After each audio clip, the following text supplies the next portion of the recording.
Magandang araw! For today's video ay samahan niyo muli kami sa panibagong kaganapan namin din sa probinsya. At ayun na nga ni Hot, panibagong araw ay arit may bata na namang kulikot din sa aking may tabi at tingnan pa naman ninyo at panahimod din sa kutsara. Anong aga man din naman nga akong gumising kaya arit nakayuk mudan din sa may harap ng TV. Maya-maya naman ay nagkayayaan nga niyo pala kaming pumarinis sa may rambutanan at abisitahin ko nga niyo pala kung pwede nang mamita. Bali ari nga niyo pala yung rambutanang inariendo ni tatay at abisitahin ko man din naman nga ho kung marami ng hinog. Noong nakaraang linggo ay nakapamitas na nga niyo pala diyan sina mama, tatay at tano at ngayon man din naman nga ho ilang linggo na nakakalipas ay baka madami na ulit. Bali kasama ko nga niyo pala diyan yung magkapatid ni Angela at kako man din naman nga ho ay sa pagbisita namin edi mangunguha din kami kahit kaunti. Pagkarating nga niyo pala namin din ikagad kami sumalida sa may puno at tuong pagkakababa man din naman nga ho. Hindi na nga ni kailangan ng panungkit at aabutin lang man din naman nga ho at kayang-kaya ng pumitas. Yung variety nga niyo pala ng rambutan na ito yung ring at talaga namang anong tamis neri at tuklapin kahit berde pa ang kulay. Noong nakaraang pitas ni na tatay ay medyo kulang-kulang nga niyo pala sa 80 kilo yung kanilang nakuha. Tapos ang kilo naman nga niyo noon ay 55 at tuong medyo maganda-ganda nga niyo pala ang presyuhan ngayon. Gayong mga presyuhan ay mahal-mahal na nga niyo pala at ayos na yun palibasa nga lamang ay unang mahinog. Pero kung yan ay halos sabay-sabay magsihinugan ng mga rambutan din sa aming probinsya ay pihong hindi gayan kamahal at murang-mura nga lamang. At ayun na nga niyo at nanguha din kami ng aming pandala sa bahay. Karamihan nga niyo pala'y berde pa ang kulay kaya naman aring medyo mapula-pula ang aming kinuha at talagang anong pagkakadami nga lamang ng guyam na yun. Ay siya sa kagustuhang makuha yung mga rambutan ay tuong kahit madami man din naman nga hong guyam ay di ayos lamang. Ay di ang ending man din naman nga ho'y pinupog din na rin guyam na itim ay tuong anong pagkakasakit nga ning mga ganeret isa pa nga ni medyo mahalang-halang. Ay di ayun nga niyo nang mapuno ko yung akin daladalang basket ay di ayos na rin kami diretso na ding pauwi. Ay habang nagalakad-lakad man din naman nga ho ay hindi talaga namin pinalampas ang isa naming nakitang puso ng saging. Ayos din nga niyo pala yung karagdagan sa lulutuin naming kari-kari. Bago man din naman nga ho makuha ito ang pagsubok na rin makakagat ka muna ng hantik na yun. Ay shay kung ikaw man din naman nga ho'y laking probinsya ay alam na alam mo kung gaano kasakit manggagat aring hantik na ari at piyong patagal ng patagal ay di pasakit ng pasakit. Fast forward pagka-uwi nga ho pala namin din sa may bahay ari ang aking nadat ng si Alicia panay ang patikar din sa labas. Ay shay pag hindi man din naman nga ho panay anda plus palayas ay di patikar ng patikar din sa labas ng bahay at panay nga ni ang takbo. Ay di ayun na nga ni at pagkarating din sa bahay ay kaagad ko namang kinuha ring mga rambutan at meron nga ni akong gagawin din. Para naman maiba-iba ay susubukan ko nga ni palang gawin yung aking napanood nung nakaraang araw at kako nga ni matingnan kung anong lasa baga noon. Gagawin ko nga ni pala yung tapioca para kako nga ni pala maiba-iba naman. Pinagbabaltan ko nga lamang ho pala yan isa-isa bago nga ni pala hihiwain ko para matanggal ko yung pinakang buto. Tas habang nag-aasikaso niyaan ay sinatano na nga ni pala ang pinag-intindi ko ng mga kasahog niyaan kagaya ng gulaman at saka nga ni nung sago. At saka nung pwede naman na tapos na nga ni pala yung aming mga inapagagayat ay direct sinimulan na namin pagsama-samahin. Sa isang malukong na lagayan ay nilagay nga lamang ho pala namin diyan yung gulaman na pula, sago at saka nga ni pala yung mga pampalasang gatas. At syempre hindi naman mawawala diyan yung ating pang-flavor na rambutan at aringanit pinagagayat ko lamang sa maliliit. Pagkatapos namang mailagay lahat ay dari nga ni pala at sinimulan ko na ding haluin para matansya nga ni kung kulang pa baga o ayos na yung lasa. Bali ang nilagay ko diyan ay isang hibap milk at saka nga niyo pala 2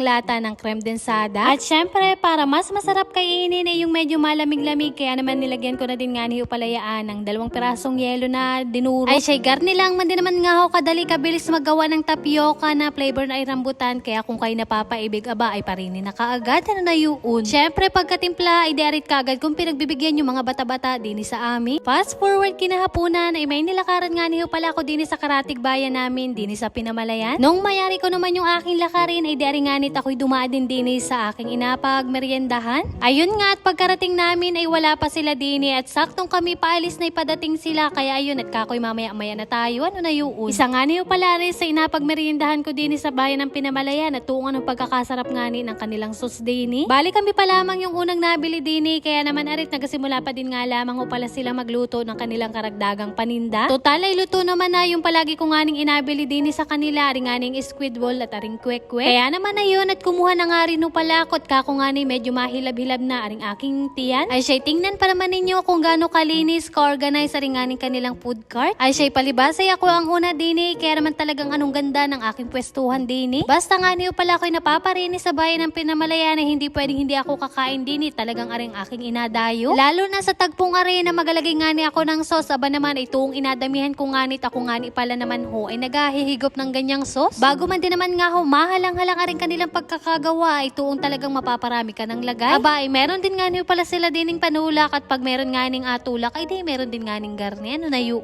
Ayun nga, at habang ako'y nandini sa may gilid ay unti-unti na nga rin ho palang nagadatingan yung mga nabili. Ay siya'y papaano pagahuyaan hanggang dini na nga lamang muna ho. Ubusin ko muna naman na rin. Ano na yun? At yun lamang for today's video. Maraming salamat sa inyong panonood. God bless.